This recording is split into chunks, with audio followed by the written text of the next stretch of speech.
আসসালামু আলাইকুম প্রিয় দর্শক, অন্য মঞ্চের আলাপচারিতায় আপনাদের সকলকে স্বাগত জানাচ্ছি।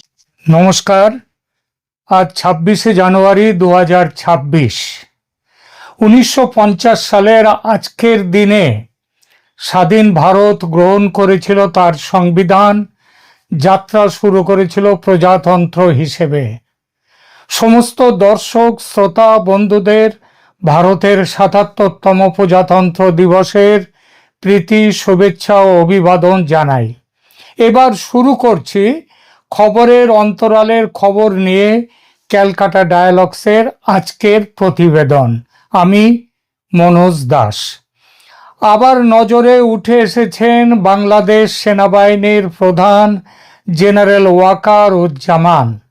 গত 18 মাসে দেশের বিদেশের দেশের সাধারণ মানুষ থেকে শুরু করে কূটনীতিক রাজনীতিক সব ধরনের মানুষের নজর বারবার কেড়েছেন এই মানুষটি। ইদানিং গত মাস দুতিন বেশ খানিকটা ব্যাকফুটে আছেন তিনি। কথাবার্তা তার তেমন শোনা যাচ্ছে না, তবে খবর পাওয়া যাচ্ছে তিনি তার লাইন অফ অ্যাকশন পাল্টেছেন। আগে অনেক বেশি বলতেন, অনেকেই তাকে, আমিও তা বিভিন্ন আমার এর আগে বিভিন্ন এপিসোডে তাকে বলেছি যাত্রা দলের বিবেক। মাঝে মাঝে তিনি বিবেকের মতো গান গেয়ে যান, গান গাওয়ার পরে বিবেক যেমন আবার মঞ্চ থেকে বেরিয়ে গিয়ে ওই একটা জায়গায় গিয়ে বসে, গ্রিন রুমের এক সাইডে গিয়ে বসে বিড়ি খান কিংবা বিশ্রাম নেন, তিনিও তেমনই নেন, ঘুমিয়ে পড়েন। তো তিনি কথা বলতেন, এখন বলছেন না। এখন নাকি শোনা যাচ্ছে কথা বেশি বলছেন না, তবে নাকি কাজ করছেন ভেতরে ভেতরে। সেই করাটা কেমন তাই নিয়ে অনেকের আবার ভুরু কুঁচকে যাচ্ছে। ওয়াকারুজ্জামান মুখে যা বলেন, কাজে যে তার উল্টোটা করেন, এটা নতুন কথা নয়, সবাই জানেন। তবু ছোট্ট করে ইতিহাসটা একটু মনে করিয়ে দিই। 2024-এর 4 আগস্ট রাতে প্রধানমন্ত্রীকে যখন তিনি বলছেন ঢাকায় প্রবেশের সব পথ বন্ধ, আপনার চিন্তার কিছু নাই, তখন তিনি আবার সব ব্যারিকেড তুলে নিয়ে সেনাকে নির্দেশ দিয়ে ফেলেছেন যেন আন্দোলনকারীদের ঢাকা প্রবেশে বাধা দেয়া না হয়। পরদিন 5 আগস্ট সকালেও প্রধানমন্ত্রীকে তিনি বলছেন চিন্তার কিছু নাই আপনার, ভবিষ্যতে একদিন একদিন ঠিক খুঁজে বার করা হবে। এই চিন্তার কিছু নাই কথাটির আড়ালে কোন প্ল্যান ছিল? বঙ্গবন্ধুর শেষ জীবিত 2 সন্তানকে হত্যা করার প্ল্যান ছিল কি না? সেটা যে হয়নি, করা যায়নি, তার কৃতিত্ব সেনাপ্রধান ওয়াকারুজ্জামানের নয়, তার কৃতিত্ব ভারতের রাজনৈতিক নেতৃত্ব ও ভারতের সেনাপ্রধান জেনারেল উপেন্দ্র দ্বিবেদীর। শেখ হাসিনাকে রেস্কিউ করার পুরো প্ল্যান ওয়াকারুজ্জামানকে জানিয়ে উপেন্দ্র দ্বিবেদী, ভারতের জেনারেল দ্বিবেদী হুঁশিয়ারি দিয়েছিলেন, এই প্ল্যান মাফিক কাজ না করলে, অর্থাৎ শেখ হাসিনাকে নির্বিঘ্নে নিরাপদে ভারতে না পাঠালে ভারতের ফৌজ রেডি, এক মুহূর্ত দেরি করবে না ঝাঁপিয়ে পড়তে। ওয়াকারুজ্জামান সেদিন অন্যতা করার সাহস পাননি। তবু কি চিজ দেখুন, প্রধানমন্ত্রী যখন হেলিকপ্টার ছেড়ে বায়ুসেনার বিমানে উঠছেন, তখনও ভাজা মাছটি উল্টে খেতে জানেন না এমন মুখ চোখ করে ফোন করছেন প্রধানমন্ত্রীকে। আমার উপর বিশ্বাস রাখতে পারলেন না স্যার? আবার দেখুন, সেই 5 আগস্ট বিকালে সংবাদ সম্মেলনের কথাটা মনে করুন একবার। নিজেকে সর্বশক্তিমান আল্লাহর জায়গায় বসিয়ে নিয়েছেন, বসিয়ে ঘোষণা দিলেন, আপনাদের জানমালের দায়িত্ব আমি নিলাম। পরক্ষণে পাল্টি খেয়ে বললেন, জামাতের আমির সহ অন্যান্য দলকে নিয়ে রাষ্ট্রপতির সঙ্গে বৈঠকে বসার কথা, নতুন সরকার গড়ার কথা। নতুন সরকার যখন গঠিত হবে, তখন পাবলিকের জানমালের দায়িত্ব নিজের ঘাড়ে নেয়ার কথা কেন বলতে গেলে হে? মেনে নিলাম শেখ হাসিনা দেশ ছেড়েছেন, ষড়যন্ত্র সফল, সেই আনন্দ চেপে না রাখতে পেরেই বলে ফেলেছেন, তাই না? কিন্তু বলেছেন যখন, তখন তো কথা রাখার জন্য কাজ করা উচিত ছিল, তাই না?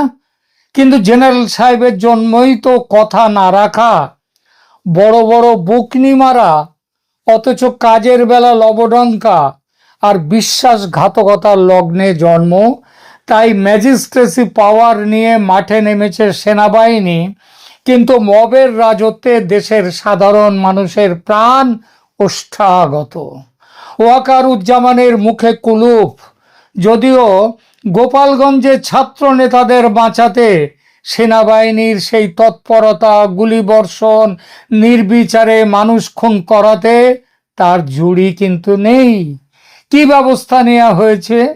কোনো ব্যবস্থাই নেওয়া হয়নি। ওয়াকারুজ্জামান খুব ভালো করেই বুঝে গেছিলেন যে পাবলিকের কাছে দেশপ্রেমিক বাহিনীর নাক কাটা যাচ্ছে মোহাম্মদ ইউনূসের শাসনকালের দৌলতে। তাই ইমেজ ধরে রাখতে কিছু বাতেলা দিতে হবে। সুতরাং শুরু হলো বাতেলা দেওয়ার পালা। ওই যে বললাম, যাত্রা দলের বিবেকের মতো, এটা ঠিক নয়, সেটা ঠিক নয়, আমাদের পরস্পরের প্রতি কাদা ছোড়াছুড়ি উচিত নয়, ইত্যাদি ইত্যাদি। তাতে কাদা ছোড়াছুড়ি যে বন্ধ হলো তা নয়। জেনারেল সাহেব ভেবে নিলেন বন্ধ হোক না হোক, বলাটা তার কাজ, সেটা তিনি করেছেন। আর কি করবেন? অতএব ঘুমাও, এবার ঘুমিয়ে পড়ো। পরে কয়েক মাস ধরে চললো তার এই ঘুমিয়ে থাকা, আর মাঝে মাঝে ঘুম ভেঙে যাওয়ার পর কিছু কিছু আলাপ। সেই সব আলাপকে প্রধান উপদেষ্টা, কি আলাপ আপনাদেরও তো মনে আছে, ডিসেম্বরের মধ্যেই ভোট করতে হবে, আওয়ামী লীগকে নির্বাচনে মানে একটা রিফাইন্ড আওয়ামী লীগকে নিয়ে আসার জন্য তার সব মিটিং টিটিং ইত্যাদি। মানে তিনি সেনাবাহিনীর প্রধান নন, রাজনৈতিক নেতা হয়ে গেছেন। তো তার সেই সব আলাপকে প্রধান উপদেষ্টা মোহাম্মদ ইউনূস, ও হ্যাঁ, আরো একটা বড় আলাপ ছিল তার, চট্টগ্রামকে তুলে দেওয়া যাবে না আমেরিকার হাতে, তারপরে বন্দর দেয়া যাবে না, ওই যে হিউম্যান করিডর দেয়া যাবে না, এই সব কিন্তু সবই দেয়া হয়ে গেছে। তারপরেও তিনি স্পিকটি নট, একেবারে চুপ। কারণ সেই তার দাবিগুলোকে প্রধান মানে আলাপকে প্রধান উপদেষ্টা মোহাম্মদ ইউনূস প্রলাপ হিসেবে বিবেচনা করে আস্থা করে ফেলে দিয়েছেন। জেনারেল ওয়াকার কি গর্জে উঠেছেন? একদমই নয়। তিনি কোনো প্রাণঘাতী মিসাইল বা রকেট যে নন, তিনি যে বাচ্চার হাতের সস্তা খেলনা হাওয়াই রকেট, সেটা তিনি প্রমাণ করে দিয়েছেন। আগুন দিলে ফুস করে জ্বলে ওঠে, একটু হুস করে খানিক ওপরে ওঠে, তারপর ধুস করে আবার নেমে যায়, নিভে যায়। গত ৩-৪ মাসে ওয়াকারুজ্জামানের বারুদ খতম। এখন ইউনূসের পদসেবা ছাড়া গতি নেই। এই পদসেবা এতটাই নির্লজ্জ যে তিতিবিরক্ত ভারত পর্যন্ত ওয়াকারের সঙ্গে সম্পর্ক কেটে দিয়েছিল। পররাষ্ট্রমন্ত্রী জয়শঙ্কর ঢাকায় বেগম জিয়ার জানাজায় গিয়ে দেখা পর্যন্ত করেননি ওয়াকারের সঙ্গে। ওয়াকার সাহেব নিকম্মা বটে, ভীতু গোছের মানুষ বটে, তবে নিজের ভালো বোঝেন খুব ভালো। তাই জামাতের ছাত্র শিবিরের ব্যাকগ্রাউন্ড থাকা সত্ত্বেও বাল্যবন্ধু জয়কে ধরে তার বাড়িতে হত্যে দিয়ে পড়ে শেখ হাসিনার বিশ্বাস অর্জন করতে পেরেছিলেন এবং বেশ কয়েকজনকে টপকে সেনাপ্রধান হতে পেরেছিলেন। বাংলাদেশের গোয়েন্দা বিভাগ গোয়েন্দারা কিন্তু শেখ হাসিনাকে নিষেধ করেছিল যে একে যেন দেবেন না। ভারতের গোয়েন্দারাও শেখ হাসিনাকে বলেছিল, কিন্তু শেখ হাসিনা একে আত্মীয়, তার উপরে ছেলের বন্ধু, তারপর ওই যে যাকে বললাম না তেল দেয়া, সেই ব্যাপারেও সেনাপ্রধান ওয়াকারুজ্জামান খুব জবরদস্ত। ফলে তিনি সেনাপ্রধান হয়ে গেলেন। তারপর কি হলো? 2 মাসের মধ্যে প্রধানমন্ত্রীর পতন ঘটিয়ে বিশ্বাসের প্রতিদান দিলেন। এর একটাই অর্থ, তা হলো নিজের ভালোটা ভালো বোঝেন জেনারেল। আর এর নবতম নিদর্শন হলো যে রাজনীতির ঘরের লোক তিনি সেই ছেলেবেলা থেকে গত 18 মাস যে রাজনীতির সঙ্গে আঠার মতো জড়িয়েছিলেন তিনি, সেই রাজনীতির বিরুদ্ধে নাকি হঠাৎ চলে গেছেন। এই নিয়ে জোর খবর বাংলাদেশে। খবর দুটো খবরের কথা অন্তত বলি। দুটো ব্যাপারে এর নাকি স্পষ্ট ইঙ্গিত পাওয়া যাচ্ছে। এক, জামাতের প্ল্যান অনুযায়ী যে রদবদল হতে যাচ্ছিল সেনাবাহিনীতে, সেই প্রক্রিয়ায় ব্রেক কষে দিয়েছেন ওয়াকারুজ্জামান। গত 18 মাসে এই একটা মাত্র গুরুত্বপূর্ণ কাজ করলেন জেনারেল জামান। একটু পরিষ্কার করে বলা যাক বিষয়টা। বাংলাদেশ সেনাবাহিনীর উচ্চ পর্যায়ে একটা গুরুত্বপূর্ণ রদবদল হওয়ার কথা ছিল জানুয়ারি 2026-এর এই শেষে। এখনো চলছে সময়টা, কিন্তু আপাতত আটকে গেছে। সেনাপ্রধান জেনারেল ওয়াকারুজ্জামান এটি আটকে দিয়েছেন, এই রদবদল। এই ঘটনাটি সাধারণ নির্বাচনী বিবেচনার চেয়ে অনেক গভীর রাজনৈতিক সংঘাতের ইঙ্গিত দেয়। সবচেয়ে গুরুত্বপূর্ণ পদ হলো চিফ অফ জেনারেল স্টাফ, যা সেনাবাহিনীর অপারেশনাল নেতৃত্ব পরিচালনা করে। লেফটেন্যান্ট জেনারেল মিজানুর রহমান শামীম এই পদে অবস্থান করছিলেন এবং জানুয়ারি 21, 2026-এ অবসর গ্রহণের জন্য প্রস্তুতিমূলক ছুটিতে চলে গেছেন তিনি। তার স্থল অভিষিক্ত হতে নির্ধারিত ছিলেন lieutenant general SM Kamrul Hasan, যিনি সশস্ত্র বাহিনী বিভাগের প্রিন্সিপাল স্টাফ অফিসার এই পদে আছেন। CGS পদটি ওই যে জেনারেল শামীম যে পদে আছেন, মানে তিনি রিটায়ার করার মুখে, তো তিনি তো ছুটিতে গেছেন বললাম, এবং তার জায়গায় যিনি সশস্ত্র বাহিনী বিভাগের প্রিন্সিপাল স্টাফ অফিসার PSO, এই PSO হচ্ছেন SM কামরুল হাসান। তিনি এই CGS পদে আসার কথা ছিল। CGS পদটি সেনাবাহিনীর বাজেট, সামরিক কৌশল এবং অপারেশনাল পরিকল্পনার মূল নিয়ন্ত্রক। এই পদটি সেনাবাহিনীর সর্বোচ্চ সিদ্ধান্ত গ্রহণ প্রক্রিয়ায় অন্যতম কেন্দ্রীয় ভূমিকা পালন করে। এখন এরপরে হচ্ছে প্রিন্সিপাল স্টাফ অফিসার, সশস্ত্র বাহিনী বিভাগ। এই PSOর পদটি বিশেষভাবে গুরুত্বপূর্ণ, কারণ এটি সরাসরি প্রধান উপদেষ্টা মোহাম্মদ ইউনূসের অফিসের অধীনে কাজ করে এবং সামরিক বেসামরিক সম্পর্কের সেতু বন্ধন করে। Lieutenant general SM Kamrul Hasan যখন CGS-এ পদোন্নত হতেন, তখন এই পদে আসার প্রস্তাব ছিল লেফটেন্যান্ট জেনারেল মোহাম্মদ ফয়জুর রহমানের, যিনি চতুর্থ পদমর্যাদার সামরিক অফিসার হিসেবে কোয়ার্টার মাস্টার জেনারেলের দায়িত্ব পালন করছেন। কোয়ার্টার মাস্টার জেনারেল বা QMG লজিস্টিক্স এবং